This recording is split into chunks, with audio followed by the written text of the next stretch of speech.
여러분 먼저 반갑습니다. 지난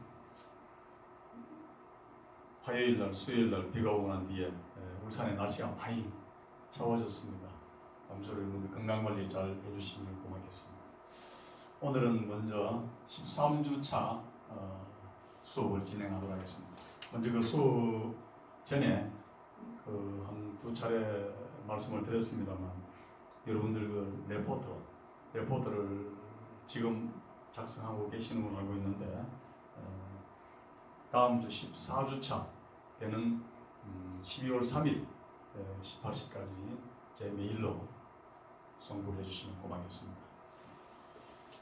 이번 13주 수업은 지금까지 했던 안전보건 정책의 중요성, 그 다음에 정책의 개념과 유형, 그 다음 정책 과정과 정책 의제 설정, 그리고 지금 현재 진행하고 있는 과정인 안전보건 규제 정책의 특징, 특히 산업안전보건법을 중심으로 말씀을 드리고 있습니다.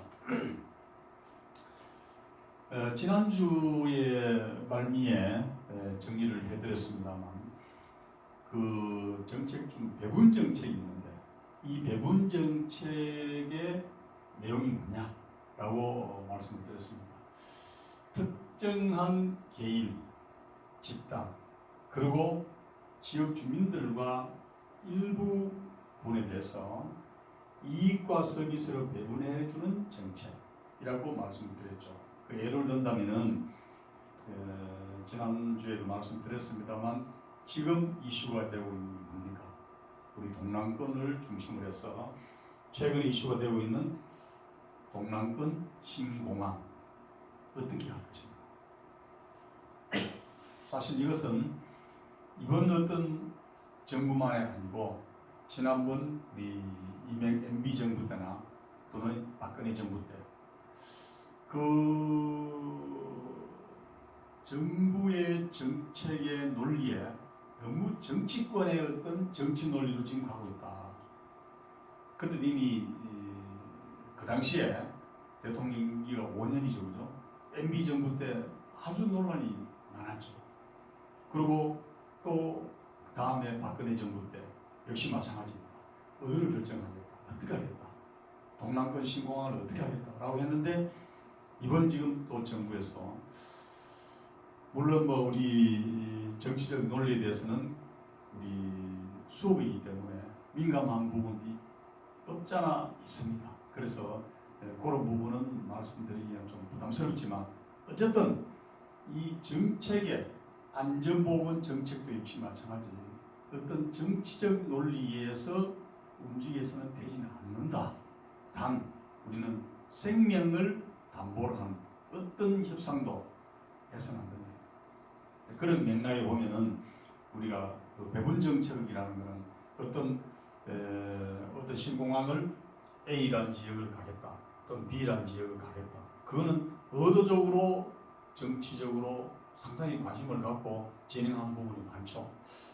특히 이제 안전 부분에는 경제와 안전을 이제 이렇게 논리를 적용하면 우리 월성원전 1호기를 과연 수명 연장에 대해서 어떻게 할 것인가?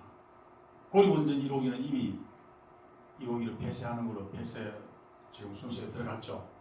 그다음 월성원전 1호기도 그럼 당초 수명이 30년이었다. 또 10년 연장해서 40년이다. 또 10년 연장해서 50년 썼다. 그러면 또 10년을, 20년을, 30년을 더 연장해서 쓸 것인가? 물론 경제적 논리에 의해서 한다면 그 설비가 30년 썼다 해가지고 거의 고사 상태는 아닙니다. 우리 쉽게 말 자동차를 보면 어떻습니까? 내가 승용차를 처음 만약 어떤 그 차종이든 구입할 때는 이 차를 사면은 정말 내가 이걸 폐차될 때까지 타겠다든지 이 차가 문제 있을 때까지 타겠다든지 나름대로 생각 갖고 있지만 그 차도 짧게는 한 5년, 7년, 10년, 15년, 20년 물론 어떻게 그 차를 운영하느냐에 따라서는 좀 차이가 있겠습니다만 대체적으로 그 어떤 기계라는 것은 수명이 있죠. 그 다음에 우리 화학 설비든 우리 산업 현장의 설비는 역시 마찬가지죠. 그 원래 설비의 수명은 있습니다. 수명은 있지만 그걸 계속 정비, 보수, 보완해갖고 우리가 사용을 합니다.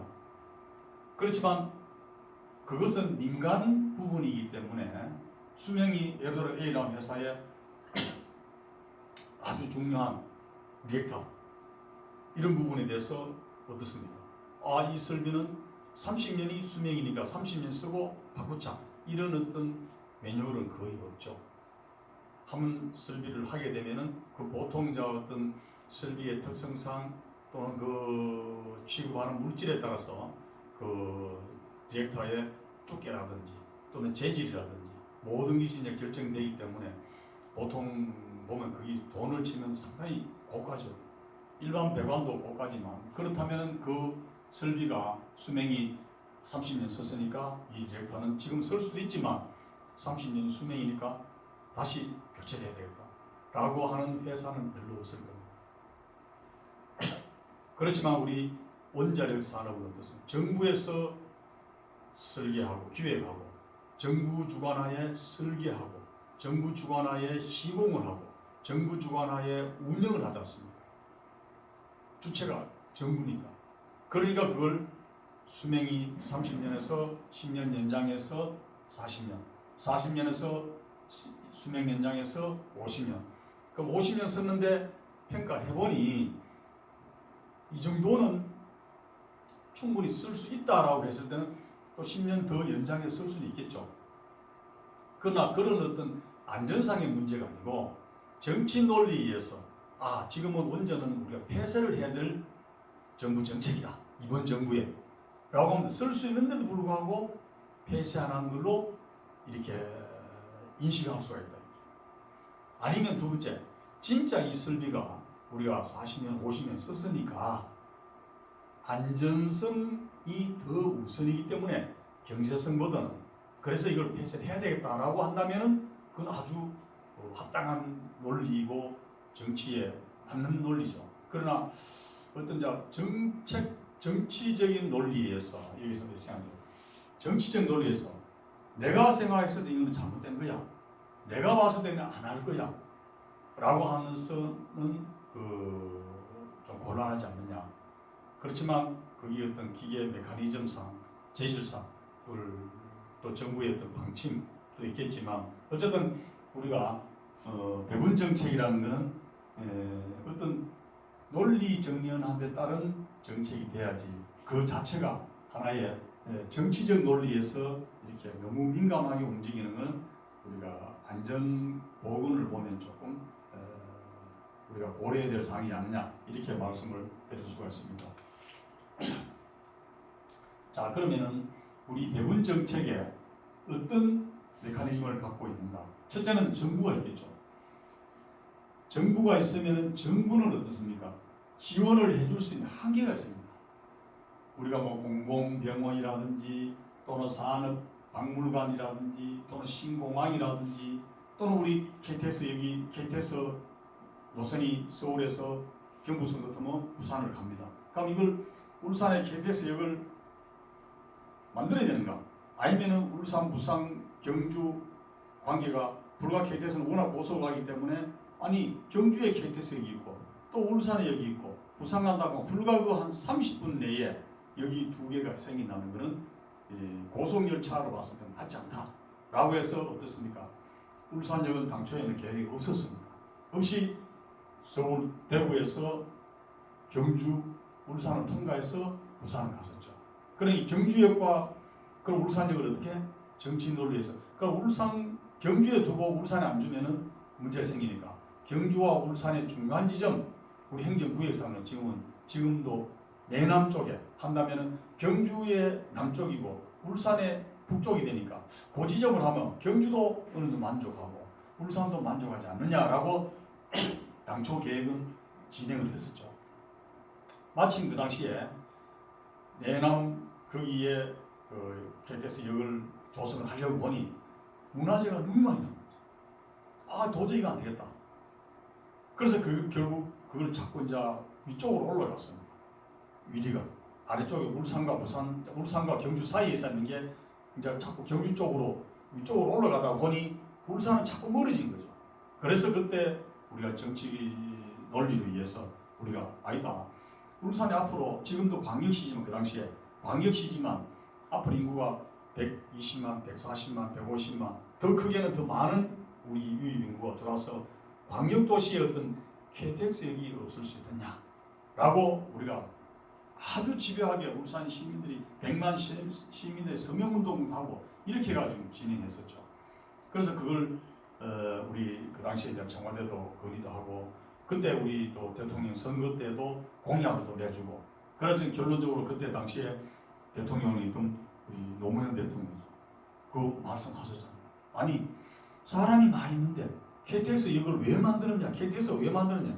사람이 있으면 있는 사람을 태워가고 또 물건을 이렇게 이동하기 위해서 열차가 있는데 사람이 아무도 없는데 차가 쓸 필요 없이 사람이 많은데 수요가 많은데 당연히 공급이 떨어지지 않느냐 라고 해서 결론적으로 우리 울산에 역을 짓기로 되어 있었죠. 그리고 최고 책임자가 그 당시에 우리 대통령이니까 그래서 울산에 역을 짓는 걸 전형적으로 검토해보자 라고 한 게 울산에 오늘날 KTX에 들어오게 된 거죠. 그리고 또 두 번째는 지금부터 한 5년 그 당시에 우리 노무현 대통령 때 선거 때도 그때 우리 대한민국 전체가 인구가 계속 앞으로 2020년, 2030년, 2040년이 되면은 우리나라 인구도 거의 정점에 와서 오히려 인구가 줄어진다.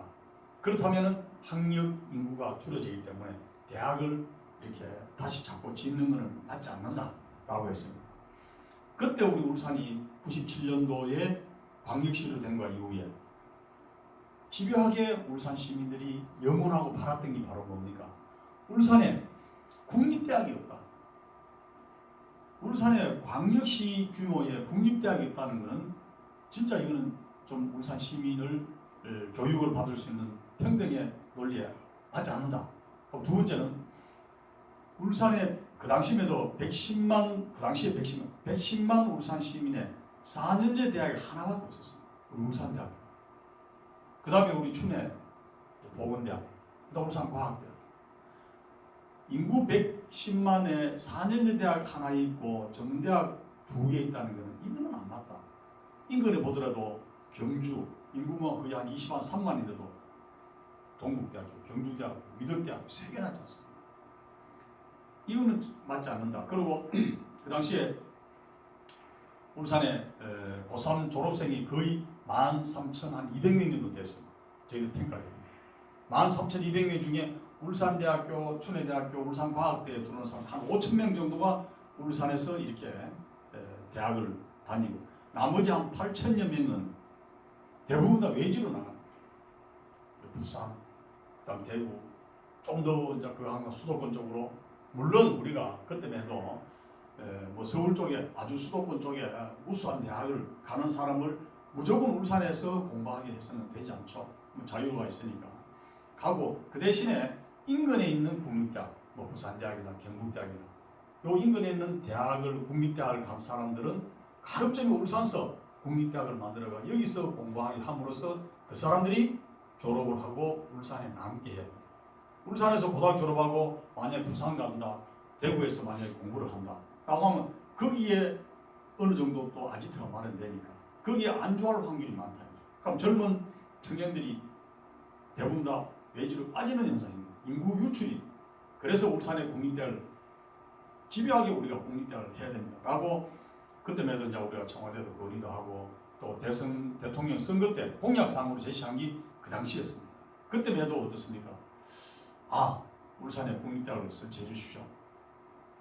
그 당시에 시기적으로 우리나라에 조금 전에 말씀드린 대로 앞으로 우리 대학이 고등학교 졸업생이 배출되는 인구에 비해서 대학 입학생이 오히려 줄어들 수 있는 여건이 온다. 왜냐하면 그때는 그 당시에 이제 유치원 또는 뭐 초등학교 1학년을 해보면 앞으로 10년 이후에 어떻게 한다면 인구가 계속 줄어지니까 그래서 그때 우리 대선 공약 사항을 낸 울산의 국립대학을 건립해 주십시오 라고 대선 공약이었는데 그 당시 역시 마찬가지 그 노무현 대통령이 그 당시에 당선이 됐습니다. 그 노무현 대통령 당선되고 나서 어떻습니까? 울산에 국립대학을 다른 데는 뭐 그때 울산 부산 같은 뭐 어떤 부산대학교와 밀양산업대학이 통합됐습니다. 경북대학은 어떻습니까? 상주산업대학이 그 2년제였죠. 상주산업대학이 경북대학하고 통합됐죠. 전국에 있는 국립대학을 이렇게 통합할 시점이었어요. 왜냐? 앞으로 초원 지역 같은 데는 그 학력이 줄어들기 때문에 국립대학을 운영하기가 힘들어진다. 그래서 통폐합을 해요. 그래서 우리 울산에 국립대학, 그 일부에서는 그랬습니다. 아니 어떻게 국립대학을 통폐합하는데 울산에 국립대학을 지어주려 하느냐, 이 뭔가 잘못된 거 아니냐 라고 했을 때 우리 울산 시민들은 역시 마찬가지 거의 뭐 100만 시민 서명운동을 해가지고 제출하고 그랬죠. 그때 역시 마찬가지 대통령께서 그런 얘기 했었죠. 시골에, 저 시골 농촌에 인구가 줄어서 인구가 줄면 학생이 없어지면 학교가 일반 학교에서 분교가 되고, 또 분교가 했는데도 또 학생이 줄면 어떠죠? 학교가 통폐합이 됩니다. 시골의 학교를 문 닫는다 해갖고 어떻게 도시에 학교를 안 지어줄 수 있느냐? 수요와 공급의 논리에 맞춰야 된다. 울산에 대학을 지어주겠다 라고 한 게 그 당시에 해서 지금이 울산과학기술원 유니스트입니다. 그때는 이제 4년제 대학을 했다가 지금 이제 과학기술원으로 이제 전환해서 지금 운영하고 있습니다. 이런 부분이 정부적인 차원의 배분 정책입니다. 다른 데 통폐합을 하지만 울산의 논리가 너무 맞다 보니까, 그래서 우리가 울산의 교육기관도 만들어주게 되는 거죠. 그런 부분이 정부의 역할이고, 그렇다면 이걸 해달라는 집단은 뭐냐? 이거를 집요하게 여러 곳에서 울산도 해달라, 뭐 다른 데도 뭐 전라도도 해달라, 계속 이게 해달라는 수혜 집단은 상당히 많죠. 이거는 극렬하게 해달라고 정치권하고 로비를 합니다. 그 하는 과정에 정부에서 배분을 적당하게 해주죠. 그죠? 이렇게. 다른 데는 뭐 대학이 그래도 많이 있으니까 이거는 뭐 얘기해도 그 대학마다 충분하다. 울산을 보니까 역시 마찬가지 대학의 숫자가 너무 적다. 그래서 우리 울산에 너가 국립대학을 해주겠다라고 했다. 이런 부분이 있는데, 일반적으로 이런 이제 비용을 부담하는 쪽과 그 다음에 또 수혜를 받는 쪽이 있죠. 비용을 부담하는 쪽은 뭡니까? 국립대학을 하면 국비를 가지고 하니까 비용을 부담하는 일반 국민은 조세 부담을 하지만 이분들은 크게 반발하지 않습니다. 만약에 서울에 또는 뭐 대전에 이따 울산 국립대 대학 준다 해가 왜 울산에 그 국립대학을 지어주느냐, 왜 울산에 KTX 이걸 해주느냐, 경주역에서 부산까지 바로 가면 되는데 극렬하게 그 사람들은 반대하지 않죠. 그렇지만 그 사람은 누굽니까? 그 사람들이 세금으로서 국립대학도 짓고 KTX도 지었잖아요. 그러나 그걸 수혜받는 쪽으로, 해당하는 쪽으로는 수혜 집단을 극렬하게, 우리는 울산은 뭐죠? 아까 100만 시민운동도 하고 극렬하게 정치권하고 로비가 예산을 확보합니다. 이게 그렇지만 이제 정부 정책을 봤을 때는 적당하게 지역 안배도 하고 그 안배된 걸 가지고 정치 논리에 활용을 하고 있다. 이것이 우리가 배분 정책이다 이렇게 말씀드립니다.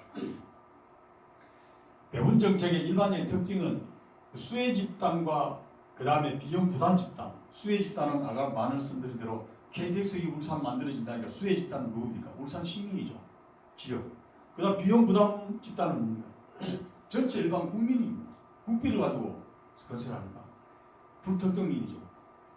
그럼 우리는 유치를 함으로써 성자가 되고 그 대신에 패자는 없죠. 패자는 없습니다. 왜? 상대가 없기 때문에. 그래서 정면 대결할 필요가 없다 이거. 정부 정책에 대해서. 울산에 국립대 지어주고 울산에 KTX를 건설한테 준다 해가지고 극렬하게 뭐 대구나 부산에서 반대할 사람은 없습니다. 사실 없었고요. 그 다음 이제 모든 국민이 세금에 의해 정책 비용이 지불되므로 양 집단 간의 갈등이 거의 없다. 배분 정책의 특징이. 이걸 우리가 말해놓고 포크 밸리 폴리시 롱몰의 대상이 된다. 결론적으로 보면 우리가 갈라 묶기식 같이 나눠준다는 식으로 그 다음에 대지, 먹이통 이런 식으로 표현을 하는 게 우리 일반 배분 정책의 특징이다 이렇게 말씀드립니다. 그 다음에 두 번째는 규제 정책. 안전보건 정책을 하는데 배분 정책 이렇게 나눠준다는 쪽이고, 규제 정책, 규제를 해요.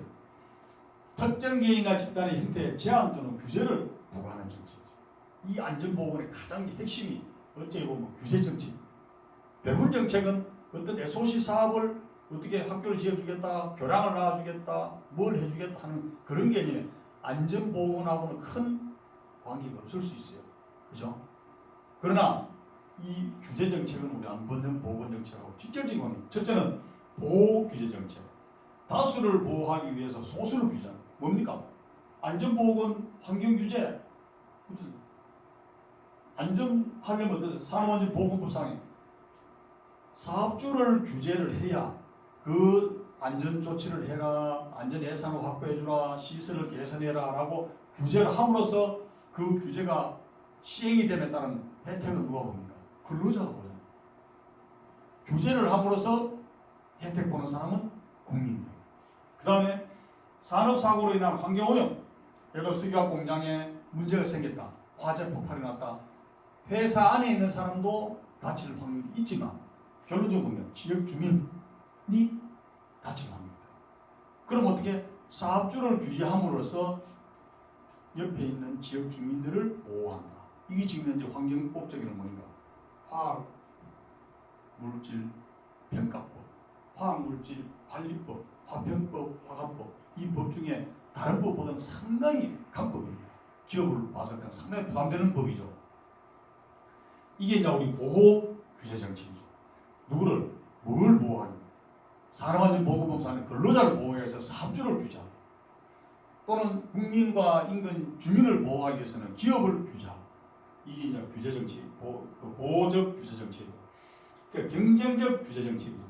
어떤 집단의 이나 개인의 서비스 제공함으로써 어떤 할 수 있는 인허가 규제 어떻습니까?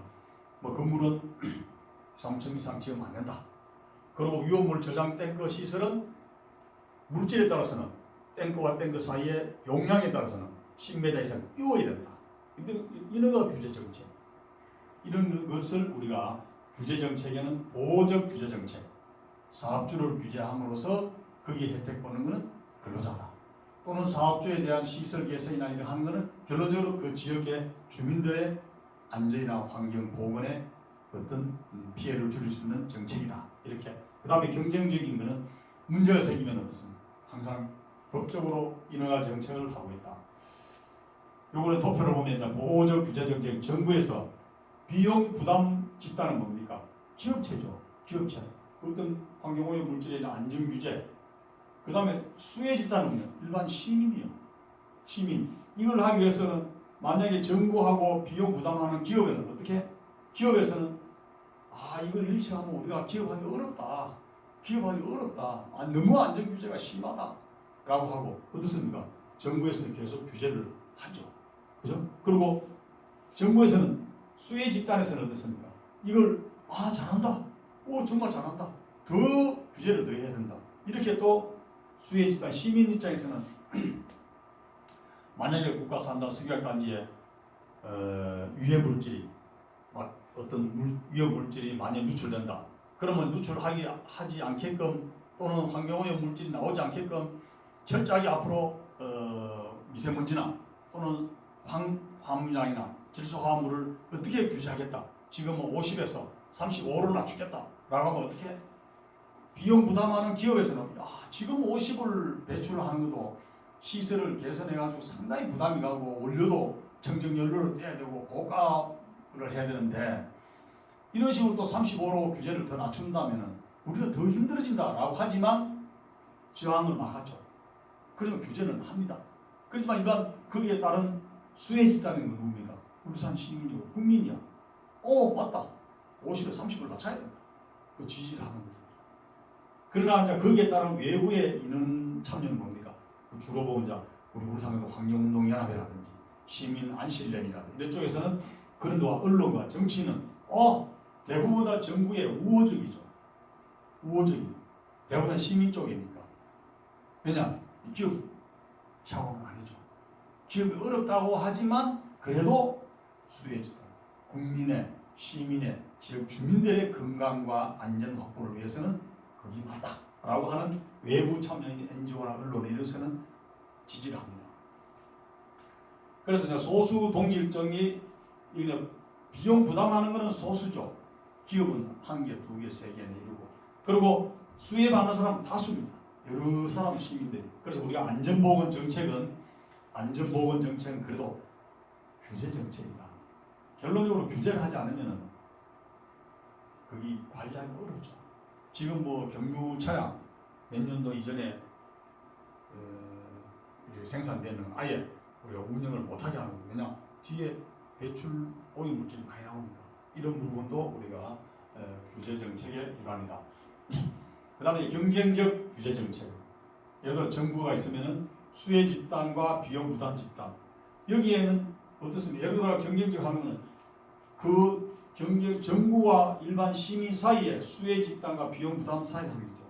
예를 들어 뭐 방송국을 하나 지어주겠다. 이렇다면 어떻습니까? 방송국을 민간방송, 울산 같은 UBC 같은 방송국 짓는다 해가지고 정부에서 짓는다 해가지고 어떻습니까? 일반 시민은 극구 반대할 이유가 없죠. 일반 시민들이 또 지하 달라 한다고 방송국 지하 달라고 극구 또 건의할 사항은 아니에요. 그죠? 그건 어떻게 수혜 집단과 비용 부담 집단 사이에서 나름대로 어떤 독점적으로 진행되는 거다. 이런 부분을 우리가 경쟁적 규제 정책의 예를 보할 수 있었습니다. 그다음 규제 정책의 일반적인 특징을 보면은 보호적 규제와 경쟁적 규제, 조금 전에 말씀드린 대로 보호적 규제는 비용 부담 집단은 특정한 개인이나 기업, 그리고 수혜 집단은 일반 시민이죠. 이게 대한 보호적, 비용 부담 집단이 적극적인 반대가 많죠. 아까 기업에서 안전 규정을 더 수치를 더 강화한다라고 하면 기업에서는 계속 아니야, 지금도 상당히 강화되는데 이런 식으로 하면 기업하기 정말 어려워. 안전 환경 규제 이런 거. 그 다음에 반면에 수혜 집단은 아니야, 뭐 하는 소리야, 계속 더 좀 강화해서 우리가 안전하게 생활할 수 권리가 있다. 사실은 이거는 그냥 뭐 일반 국민 입장에서는 당연하다고 생각하고요. 그 다음 비용 부담 집단이 정책 과정에 큰 영향을, 비용 부담 집단이 이제 우리 울산 같은 울산상이라든지 상공회의소를 경유해가지고 또 정경련 연합회라든지 이런 데서는 법 개정 등의 반대 의견을 많이 내고 있습니다. 이런 부분은 우리가 보호적 규제 정책의 하나의 특징이라고 할 수 있다. 경쟁적인 데에서는 어떤 비용 부담 집단하고 수혜 집단 모두 조직화해가지고 양자 간의 극심한 경쟁, 법적 분쟁까지 가고 있다. 그리고 일반 대중은 적극적인 개입이 없다. 이게 뭡니까? 만약 울산에 민간 방송을 하나 놓는다. 이러면 기존에 있는 방송은 놓지 마라. 이거. 왜냐하면 자기네들이 다 영역을 하고 있으니까. 또는 신규로 들어온 사람은 무슨 소리 하는 거야? 그런 법이 어디 있느냐? 우리도 하겠다라고 하고. 그렇지만 일반 시민들이 봤을 때는 관심 없는 거죠. 뭐 지금 이제 울산에 뭐 KBS, MBC, UBC가 지금 뭐 하나 울산 지방방송 하나 더 들어와도 별 관계 없지 않습니까? 이게 바로 뭐냐? 일반 대중은 적극적인 개입, 경쟁에서 별 관심 없는 거죠. 들어오는 대로, 안 들어오는 대로 되니까. 그 다음에 규제적 집에 이제 재분배 정책. 재분배 정책은 뭐냐? 고소득층에서 저소득층으로 소득 이전을 목적으로 해가는 정책이다. 분배해주는 정책. 여기에는 이제 소득 또는 재산 이런 부분에 해가지고 평등하게 해주겠다. 특히 이번 정부가 가장 지금 1.4으로 지금 하고 있죠. 이게 뭐냐? 누진세금, 양도소득세 이런 거 상당히 좀 높이고 있죠. 그 다음에 이거는 소득 분배의 실질적인 변경 목적으로 지금 재분배 정책을 하고 있습니다.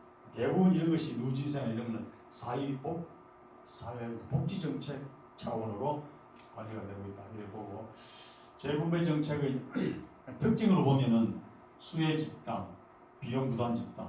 수혜는 어떻습니까? 우리가 저소득층이고 비용 부담하는 쪽은 이제 고소득층. 이에 따라 가지고 특징적이고, 가진 자와 못 가진 자, 이 대립 경쟁이죠, 그죠? 그래서 우리가 정당 간의 갈등이 상당히 심하다. 뭐라고 얘기합니까? 현 정부와 지난 정부에 봤을 때는 상당히 이런 부분이 많죠. 그리고 특히 이제 여기서 제가 글을 써놨습니다. 우리나라는 그래도 유교 정책으로 다소 서로 간의 이해도가 높은 편이지만 미국이나 선진 자유주의에는 상당히 극렬하게 대항을 하고 있죠. 사실 이게 우리 이데올로기 개념의 재분배 정책에 지금도 우리가 이번에 뭐 우리 보편적 복지냐 일반적 복지냐라고 얘기도 많이 나오고 있습니다만 어떤 정당 간의 어떤 갈등이 이런 데서 이데올로기에 논쟁이 되고 있다는 것. 그다음 비용 부담 집단인 상위 계층의 반대로 의제화가 어려운 것이 특히 미국이나 선진국 이런 데는 대단하죠. 뭐 우리나라의 어떤 금리를 조정하고 하는 것도 우리나라에서 마음대로 할 수가 없죠. 왜냐? 우리보다 상위 계층이라고 표현하는 것은 선진국이 되죠. 선진국 같은 데서 우리나라의 어떤 비용 부담자에 대한 상위 계층 이런 데서 이제 정치적으로 많이 활동을 하다 보니 일반 수혜 집단에서는 조금 이렇게 소외된 부분도 없잖아 있다 이렇게 말씀드리죠. 이런 정책 과정의 문제는 사회 문제가 정책 의제라 설정이 되고 그것이 정책 문제로 되고 그것이 다시 정책 결정으로 이루어진다. 이 정책 결정을 되고 난 뒤에는 그 다음에 이게 이제 우리 다시 정책 분석도 하고 이것이 정책 평가와 정책 집행을 통해서 정책 결과에 대한 다시 피드백이 되고 이런 어떤 정책 결정에 대한 정책이 나오고 다시 이걸 정책 집행을 하고 결론적으로 정책 과정이 어떤 문제 해결을 될 때까지 계속 이렇게 하는 것이 그래서 이런 과정을 거치는 조직이 완벽한 조직이다. 그래서 지금 이제 시민 공론화 과정도 거치고 나름대로 하는 것이 이것이 이제 잘 이렇게 선순환이 될 때 민주화 또는 우리 정책에 대한 어떤 합리적인 점을 좀 이렇게 표출할 수 있다 이렇게 봅니다. 자, 이것은 뭡니까? 이런 걸 하기 위해서 이제 우리 여러분들 보실 때 위에 있는 그 좌측에 있는 사진은 서울 구의역 지하철 점검이 사망했을 때 시민단체들이 국민 대책위로 발족할 때 현실입니다. 또 오른쪽에 있는 태안 화력의 김용균 씨 사망 사고에 이 죽음의 정부가 과연 뭘 하고 있는가 라는 시민단체들의 어떤 한 거죠. 그리고 밑에는 어떻습니까? 이걸 해서 결론적으로 2019년도에 지난 1월 16일자로 산업안전보건법이 개정 시행 발효된 그걸 2018년